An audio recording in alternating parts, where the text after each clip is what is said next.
Hello বন্ধুরা, সুস্মিতার হেসেলে সবাইকে স্বাগত। আপনারা সবাই ভালো আছেন আশা করছি। আজকে আমি দেশি ট্যাংরা নিয়ে এসেছি, ছোট ছোট, একদম ছোট ছোট সাইজে। এগুলো খেতে খুব সুস্বাদু হয়। আর আমি যেভাবে বানাবো এভাবে বানালে আর তো বলারই নয়, সবাই চেটে পুটে খাবে। আর আমি আজকে আসুন আপনাদের সাথে শেয়ার করছি আমি কিভাবে বানাচ্ছি। আর যদি ভালো লাগে আপনারা আমাকে কমেন্ট করে জানাবেন, লাইক করে দেবেন। বন্ধুরা, নতুন নতুন রান্না পাওয়ার জন্যে সাবস্ক্রাইব করে দেবেন চ্যানেলটা। আসুন তাহলে। আর দেখুন, এই যে ক্যাক ক্যাক করে কি চিল্লায় সব সময়, আমি ভালো মতো ওদের জন্য ভিডিও করতে পারি না। এইখানে সকাল থেকে থাকবে, খাবে দাবে আর এরকম চিল্লামিল্লি করবে। তেল গরম হয়ে গেছে, আমি মাছগুলো ভেজে নিচ্ছি।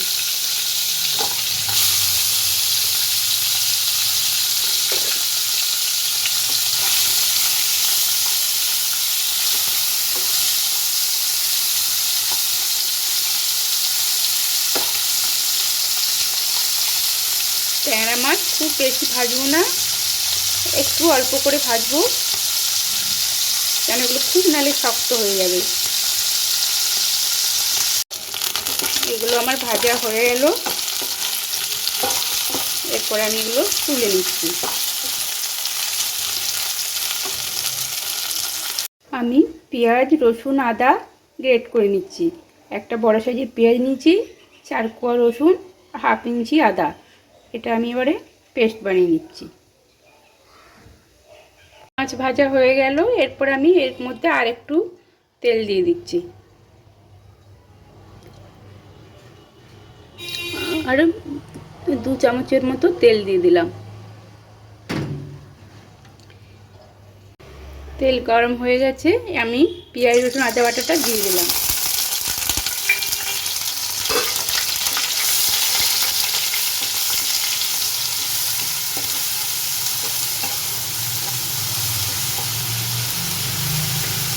আর এতে আমি কাশ্মীর লঙ্কার গুঁড়ো 1/2 চামচ, জিরে গুঁড়ো, হলুদ গুঁড়ো 1/2 চামচ, ধনে গুঁড়ো 1/2 চামচ, স্বাদ মতো লবণ আর একদম কয়েকটা দানা চিনি নিয়েছি একটু স্বাদের জন্যে, 2টো কাঁচা লঙ্কা, এগুলো আমি দিয়ে দিলাম।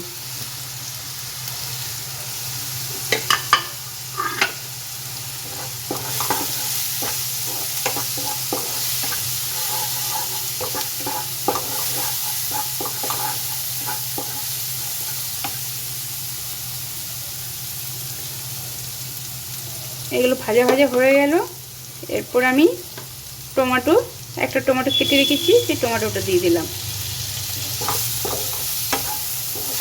এইগুলো আমি এখন ভালোভাবে কষে নেব।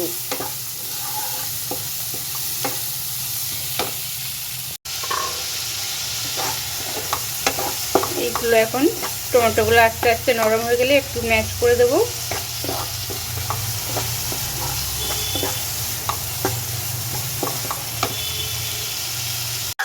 মশলা দেখছেন তেল ছেড়ে এসছে, আমার কষা হয়ে গেল।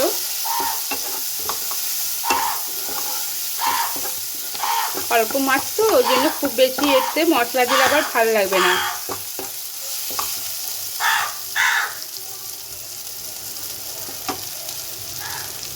এরপর আমি এর মধ্যে এই দেশি ট্যাংরা মাছে আপনি একটুখানি সরষে, 1/2 চামচ সরষে গুঁড়ো আমি এর মধ্যে দিয়ে দিলাম। এতে দেখবেন এইভাবে সরষে দিয়ে ট্যাংরা মাছের ঝাল করলে দারুণ খেতে লাগে, খুব স্বাদ বাড়ে। এরপর আমি জল দিয়ে দিচ্ছি।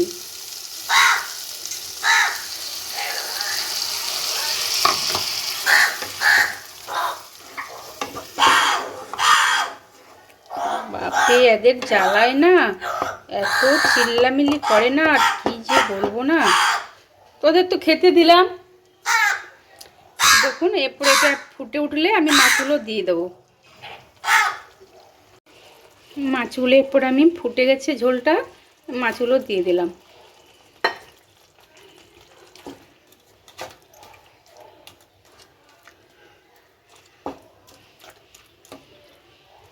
পরে এগুলো দিয়ে 5-7 মিনিট ফুটবে। তারপর আমি আবার এর মধ্যে ধনেপাতা দেব।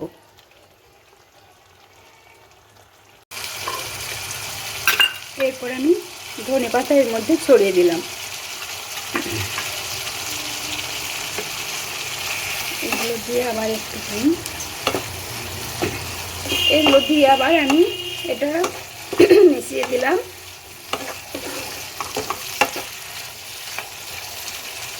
এটা খুব ঝোল ঝোল হবে না, এরকম একটু মাখা মাখা হবে।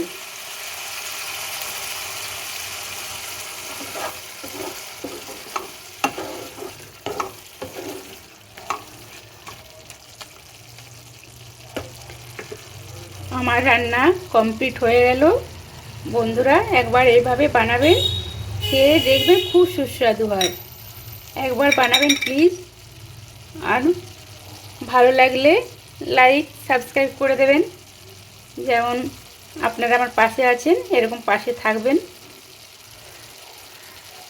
রান্না আমার কমপ্লিট হয়ে গেল। এরপর প্লেটের মধ্যে আমি এটা সার্ভ করে নেব।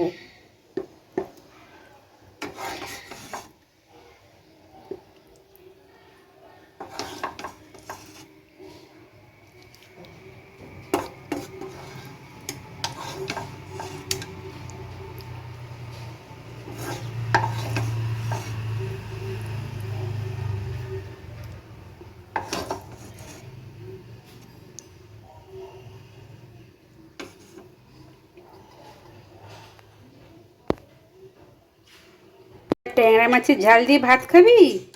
দাঁড়া দিচ্ছি তোদেরকে ট্যাংরা মাছের ঝাল আমি দিচ্ছি। ট্যাংরা মাছের ঝাল আর ভাত খেয়ে নিবি। তোদের তো একবার কাঁচাই খাওয়া হয়েছে, একবার রান্নায় খাওয়া হবে। তোদের তো অনেক রকমভাবে ডিমও দিয়ে দিয়েছি। ডিম খা, ভাত খা। দেখবো মাছটা খেয়ে নিয়েছিস, ভাতগুলো রেখে দিবি। ভাতটা তারপরে খাবি, পরে পরে খাবি।